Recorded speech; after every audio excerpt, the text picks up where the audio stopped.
আমার 16 বছর জীবন, আমার স্বর্ণালী সময় ছাত্রলীগকে ফেরত দিতে বলেন। ছাত্রলীগের নির্যাতনে নিজের থমকে যাওয়া ক্যারিয়ারের কথা বলতে গিয়ে এভাবেই আবেগাপ্লুত হয়ে পড়েন ঢাকা বিশ্ববিদ্যালয় কেন্দ্রীয় ছাত্র সংসদ ডাকসুর সবচেয়ে বয়স্ক এই ভিপি প্রার্থী।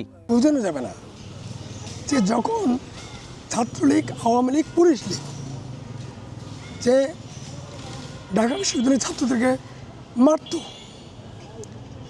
বিশ্বাস করেন যখন মানুষ প্রতিবাদ করার সাহস করতো না, রাজপথে আসতো না, একটা বিবৃতি দিবে সেটাও দিত না।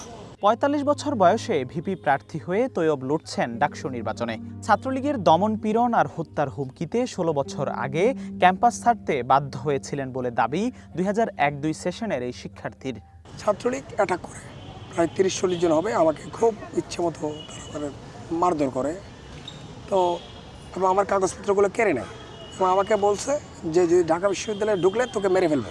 তার অভিযোগ, সাবেক ছাত্রলীগের অনেক নেতাকর্মী এবার ডাকসু নির্বাচনে প্রার্থী হয়েছেন ছাত্র শিবিরের ব্যানারে।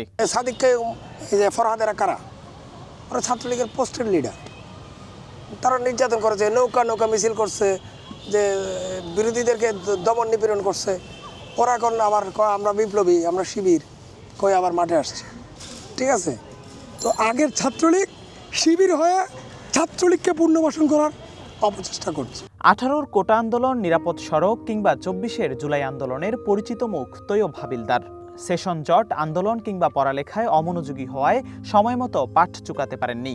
24-এ সরকার পতনের পর অন্য শিক্ষার্থীদের সাথে পুনরায় ভর্তির সুযোগ পেয়েছেন তিনিও। আমরা যারা ঢাকা বিশ্ববিদ্যালয় ক্যাম্পাসে ঢুকতে পারি নাই তাদের অনেকে এবার ছাত্রত্ব ফেরত পেয়েছে, তার মধ্যে আমি একজন। আপনাদের জন্য, ছাত্রছাত্রীদের জন্য, দেশের জন্য, জনগণের জন্য লড়াই করতে করতে জীবন শেষ করে দিয়েছি। তৈয়ব হাবিলদারের পরিবারে রয়েছেন স্ত্রী আর 2 সন্তান। ছেলের নাম চে গুয়েভারা জুনিয়র আর মেয়ে প্রীতিলতা। তাদেরও ফ্যাসিবাদ বিরোধী নানা আন্দোলনে সক্রিয় রাখার কথা জানান ঢাবির এই শিক্ষার্থী। ছাত্ররা মার খাচ্ছে প্রত্যেক দিন, জনগণের প্রতিবাদের মার খাচ্ছে।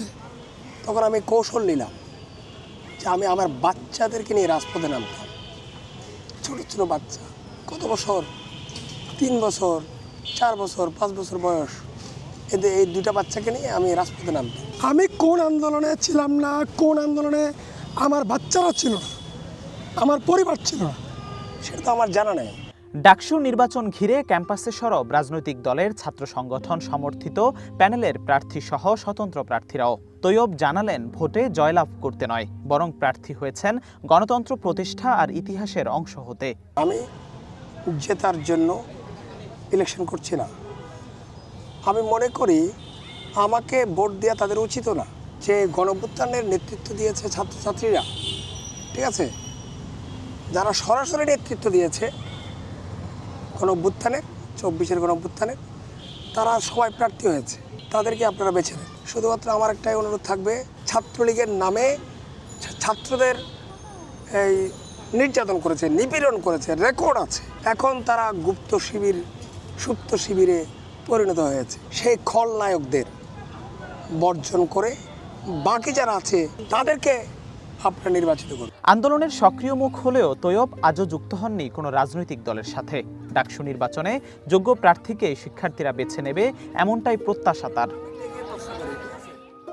জিহাদুল ইসলাম, ওয়ান নিউজ, ঢাকা।